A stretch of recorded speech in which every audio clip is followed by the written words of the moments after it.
एक आदमी अपनी दादी के साथ खुशी खुशी वीडियो कॉल पर बात कर रहा था। तभी अचानक एक कार ने उसे टक्कर मार दी और वह हवा में उछल गया। अपनी घायल दाहिनी टांग को पकड़कर वह दर्द से चीख उठा। कार में बैठे दो लोगों ने यह देखा, लेकिन बिना किसी हिचकिचाहट के एक्सेलरेटर दबाया और वहां से भाग गए। कुछ ही देर बाद उस आदमी को अस्पताल ले जाया गया, जबकि अमीर लड़के ने कार को मरम्मत के लिए भेज दिया और मैकेनिक से कहा कि उसके पिता को इसके बारे में पता न चलने दे। उनके ताकतवर संबंधों की बदौलत ट्रैफिक कैमरे की फुटेज जल्दी ही डिलीट कर दी गई और यहाँ तक कि दुर्घटना स्थल को भी अधिकारियों ने साफ करवा दिया। अगले दिन कार को टाइकून चेयरमैन के गैरेज में वापस भेज दिया गया। चेयरमैन आमतौर पर इस कार का बहुत ध्यान रखते थे, इसलिए उन्होंने तुरंत नोटिस कर लिया कि हेडलाइट बदली गई है। उन्हें शक हुआ कि बच्चों ने चुपके से उनकी कार ले ली थी और मैकेनिक उन्हें बचाने की कोशिश कर रहा था। चेयरमैन ने उसकी बात पर विश्वास नहीं किया, इसलिए उन्होंने डैश कैम चेक किया। जब उन्होंने देखा कि सारा डेटा मिटाया जा चुका है तो मैकेनिक समझ गया कि अब वह सच नहीं छिपा सकता और उसने चेयरमैन को पूरी घटना बता दी। उधर भाई बहन को इस बात का बिल्कुल अंदाजा नहीं था और उन्होंने हिट एंड रन को कोई गंभीर बात नहीं समझा। वे तो ज्यादा इस बात पर ध्यान दे रहे थे कि चेयरमैन की कुर्सी पर कैसे कब्जा किया जाए। कुछ समय बाद जैक अस्पताल में होश में आया। अपनी घायल टांग देखकर उसे चक्कर आने लगे। जब डॉक्टर ने कहा कि वह शायद कभी दोबारा फुटबॉल नहीं खेल पाएगा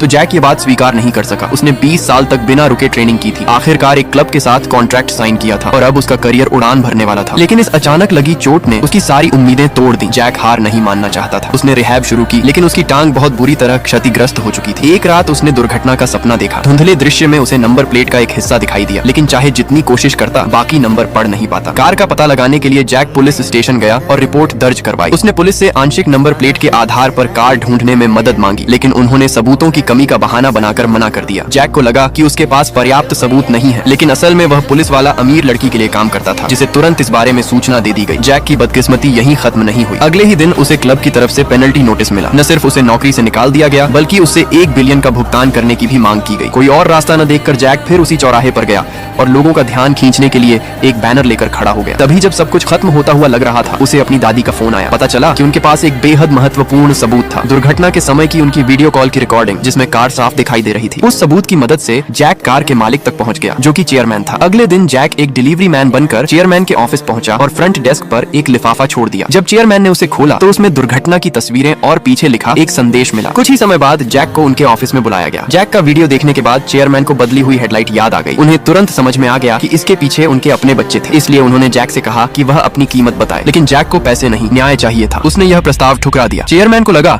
कि शायद वह पर्याप्त रकम नहीं दे रहे, इसलिए उन्होंने ऑफर बढ़ाकर 5 बिलियन कर दिया और कहा कि जैक को वह भुगतान भी नहीं करना पड़ेगा। फिर भी जैक ने मना कर दिया। जैक को इतना मुश्किल देखकर चेयरमैन ने उसे अपनी चेकबुक थमा दी और कहा कि वह एक खाली चेक फाड़कर जितनी चाहे रकम लिख ले, क्योंकि चेयरमैन की दुनिया में हर इंसान की एक कीमत होती है। इसके बाद जैक लॉबी में नीचे गया और अपने विकल्पों के बारे में सोचने लगा। तभी उसकी दादी ने फिर वीडियो कॉल किया। अपनी बीमार दादी को देखकर जैक ने एक दर्द भरा फैसला लिया। उसने चेक पर एक रकम लिख दी, इस बात से अनजान कि उसका यह फैसला उसकी जिंदगी हमेशा के लिए बदलने वाला था।